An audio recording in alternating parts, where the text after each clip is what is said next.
Hey guys, this is Shelby with the Rogers Public Library. So this week for Full Steam Ahead, I want to talk to you about looms, right? So looms are basically just devices that weave cloth, right?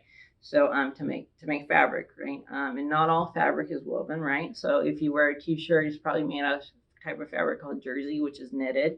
If you have anything made out of felt like this, it's not woven or knitted.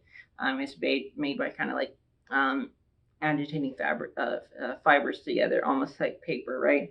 Um, right? But stuff like shirts and jeans, sometimes blankets, those are woven, right? And this piece of fabric that I have on here is woven, right? So my loom is a hand loom, right? Or a frame loom specifically, right? So it doesn't have any moving parts, and that's good. It makes it simpler to build, but it also means that it takes longer to make the fabric on it, right? So the frame itself is made out of PVC, right? This is basically just some materials used for like piping, right? Usually water in your house, right? So your plumbing goes through PVC pipes just like this. It's a type of plastic, right? PVC stands for polyvinyl chloride. The other parts that I've used, right, I have tape, right, just blue tape, and that's just to mark. It's easier to draw on tape, and I had to mark the lines on it, right, where I was going to put the nails in, right. That's the other part is nails, kind of nails that you hang paintings up on. I had to pre-drill the holes, right, because PVC is hard, or it's very tough material, so you can't really hammer it to drill, right? So this is something that I was just able to do on my own, but you're probably going to need a grown-up's help, right? Because you have, if you want to make a PVC frame like this, you're going to need to use tools, right? You'll have to use a drill, you have to use a hammer, and that's stuff that's better left to an adult, right? Right. So in a second, we're going to get a close-up of this loom, and I'm going to talk to you guys about the different components of the fabric that I made and the different weaves that I've used. And then I'm going to show you guys how to make a much simpler loom on your own. It looks a little bit like this. Here is a close-up of our loom, right? So if you look at the bottom, these are the pegs, right? They're just nails that have been inserted into the PVC, right? Kind of just hammered in place. And then we have the warp threads, right? Which go all the way up to the top. And then we have the weft threads that go across horizontally, right? So starting at the bottom, we have the simplest type of weave, right? This is what's called a plain weave.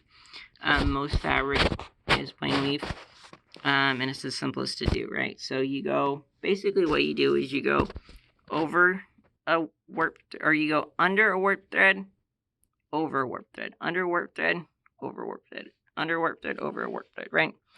So you just alternate and you kind of make, I guess a crisscross or like square pattern, right? That sometimes get messed up. Like right here, I went over 2, and so it looks a little funky. But most of the time, you can see like little squares in the grid, right? And it's easier to see because this yarn is so thick, right? Yeah. So a little bit above that, you get what's called a basket weave. So instead of going over 1, under 1, you go over 2, under 2, right? And so you get the same kind of square pattern, but it's a little bit elongated. Then right above that is twill. So, and then the twill continues up into the orange all the way up to here, where we get more basket weave, right? That's what I ended with. So, there's different kinds of twill, but what they all have in common is that they form diagonal patterns, right? So these, right, they have the little kind of square ridges, I guess, that go up and down. But these, the pattern goes diagonally, right? It starts high up here and it goes further down. And how I accomplish that here is that I would go over 2 warp threads and then under 1. Then over 2 and under 1. Over 2, under 1, right? And so that makes it so that the gaps are kind of just offset by a little bit every row, right? Whereas the gaps are regular down here and in the basket weave, right? But I ran into a problem that I wasn't expecting with this piece of fabric because, like I said earlier, right, there are 44 warp threads, right? So if you notice, when I talk about my pattern, I'm going over 2, under 1, right? So that's, the pattern is made up of groups of 3. And if you know about fractions and division and stuff, right, you know that you can't divide 44 by 3, right? You can divide it by 2, you can divide it by 11, you can divide it by 4. Right? And so I had a couple issues with getting the pattern to work right, and my tool got messed up a little bit towards the beginning. It doesn't look super good right there. That's this kind of like awkward section. But I figured it out, and I ended up just having like skip arbitrary numbers of threads at the start and ends of each row. Or I guess the starts are the ends, right? And that made it work out right. And then just one last thing to note is that when we're talking about going over and under threads, what that is basically just a system of binary, right? So you think about computers, right? Computers work, they have a bunch of little tiny switches that can be on or off, right? And those are represented by digits, right? You can be a 0 or a 1. And kind of in the same way with the thread, you can be over under, right? You can think of those as being 0s or 1s. And so there's kind of a commonality with computers. And actually, one of the first like computer operated processes is called a Jacker loom, right? So you basically just have, instead of like a digital computer like we have now, you would use punch cards to control which threads would go over, or when threads would go under and when they would go over the work. You can make really, really complicated patterns, right?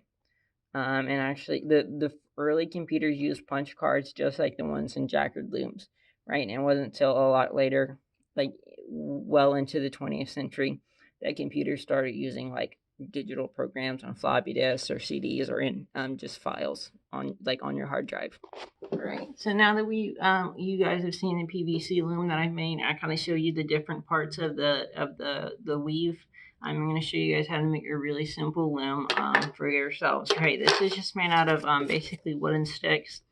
They're basically like the size of rulers or paint stirrers, right? So it's about 11 or 12 inches long and 1 inch wide, right?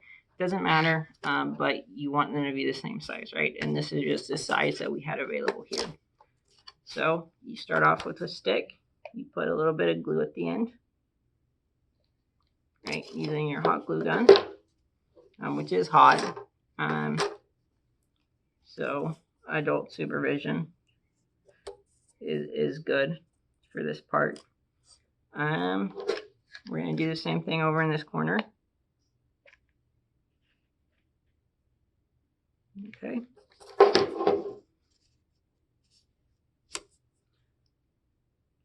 All right. I'm actually going to flip this over because it'll make this next part easier, which is putting glue on these two ends.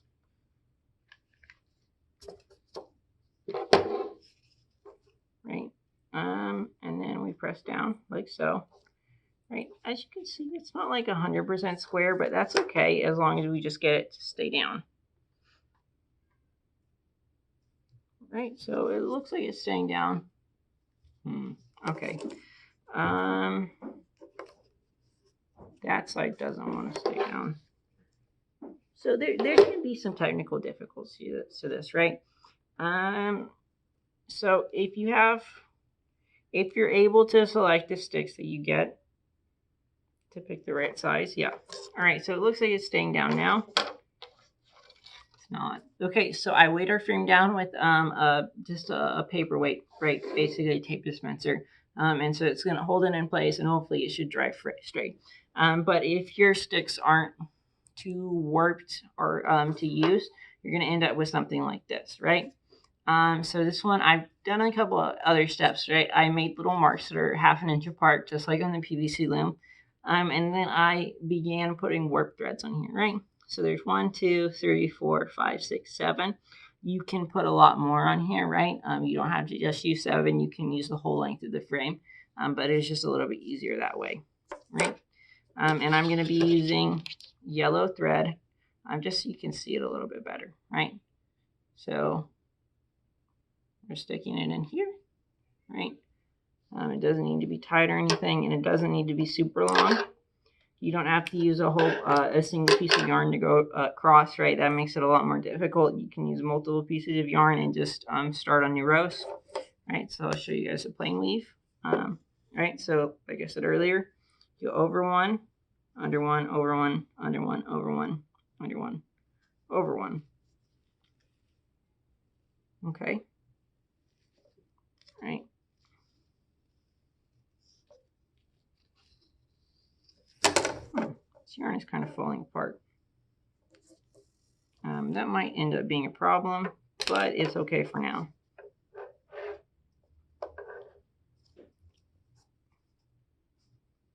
Right, and you'll notice there's not really like pegs or anything holding it down, so your yarn can kind of slide around.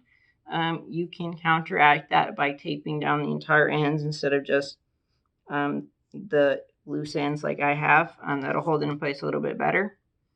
And I'm going across this other way, so under, over, under, over, under, over, under.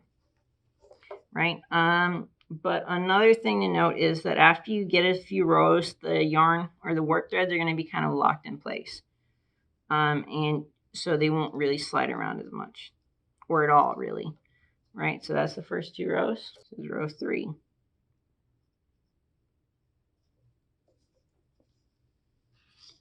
Right.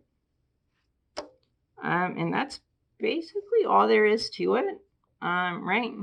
So, right. So 3 rows, more or less.